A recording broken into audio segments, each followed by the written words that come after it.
Olá, queridos alunos, e aí, tudo bem? Estamos aqui para mais uma aula de Geografia, dando início ao nosso segundo bimestre. Na unidade anterior, nós estudamos sobre a divisão do nosso país, né, a regionalização do nosso país. Conhecemos aí um pouco das regiões do nosso Brasil. Hoje nós vamos estar conhecendo um pouquinho sobre a paisagem natural do nosso país, o seu relevo, né? Quais são as unidades de relevo que predominam no nosso país, onde são localizados, quais são suas principais características. Então, o relevo brasileiro, ele é caracterizado por baixa e médias altitudes. As formas de relevo predominantes no nosso país são os planaltos, as planícies e as depressões. Nós temos também, né, algumas chapadas, algumas serras, algumas montanhas, alguns picos que nós vamos estar conhecendo aí no decorrer da nossa aula.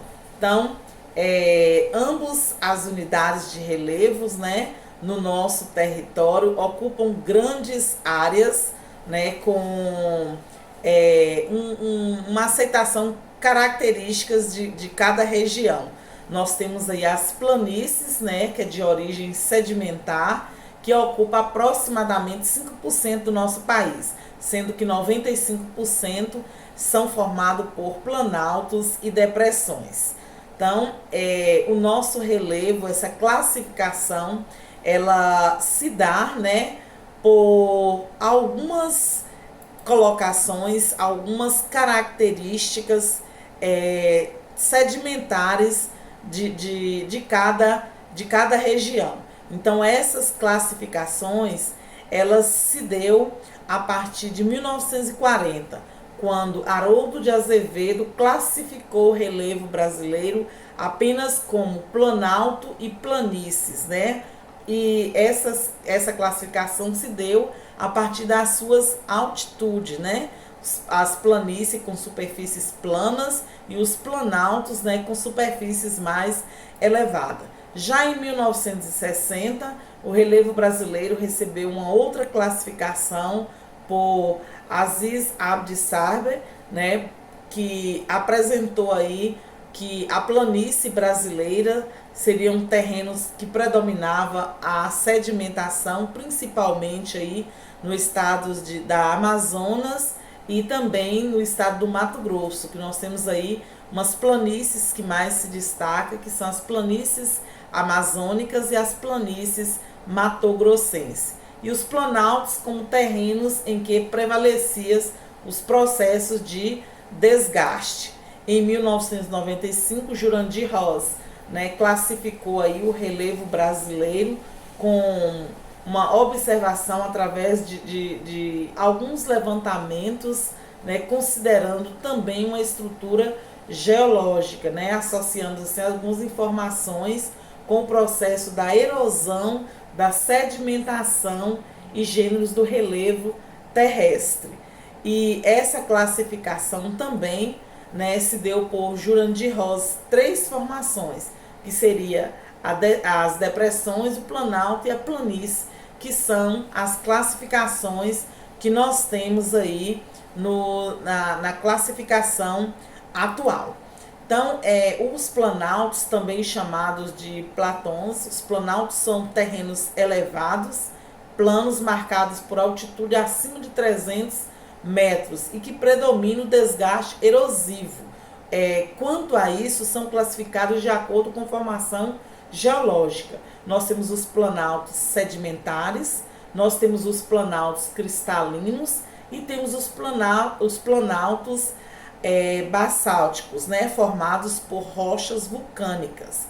As planícies já são terrenos com altitudes que não ultrapassam os 100 metros, nos quais predomina um processo de acumulação de sedimentos. Assim, elas podem ser planícies costeiras, construídas pela ação do mar. Nós temos as planícies fluvial, que são construídas pela ação de um rio, e nós temos as planícies lacustres, que são construídas pela ação de um lago.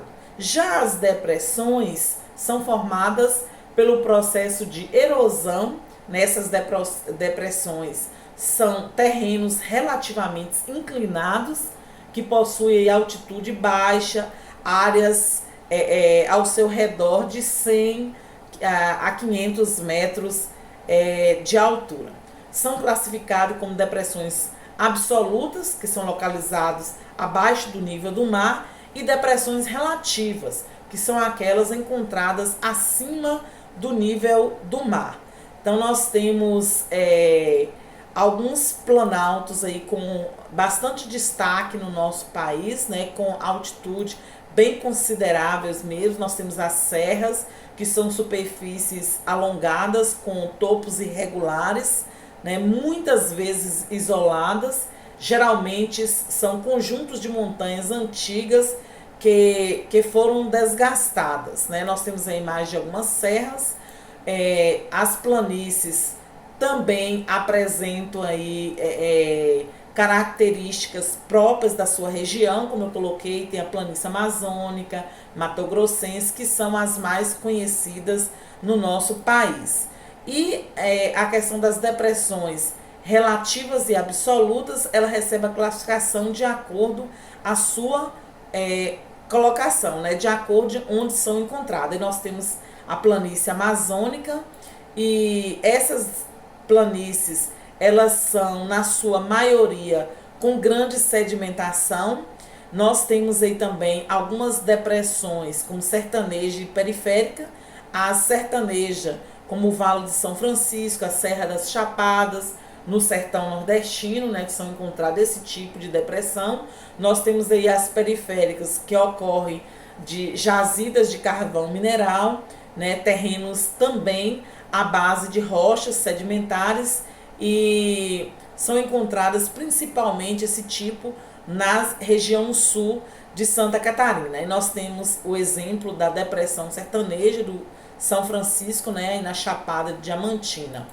E nós temos o Pico da Bandeira aí, localizado no Espírito Santo, que é também um pico considerável aí no relevo brasileiro. Então, o relevo brasileiro, ele tem essa predominância, essas características próprias, que define a bela paisagem que nós temos, que define a diversidade que nós temos aí nas suas formas de relevos, nas suas belezas de relevo, tanto na chapada como na serra, planícies belas, serras maravilhosas que nós temos. Então, nós temos aí unidades de relevo no nosso país que são consideradas destaque no relevo de todo o mundo, né? Como as planícies litorâneas, que são encontradas principalmente no litoral, né? Que são planícies bastante imersas aí ao litoral brasileiro, aí banhado pelos oceanos que banham o nosso país.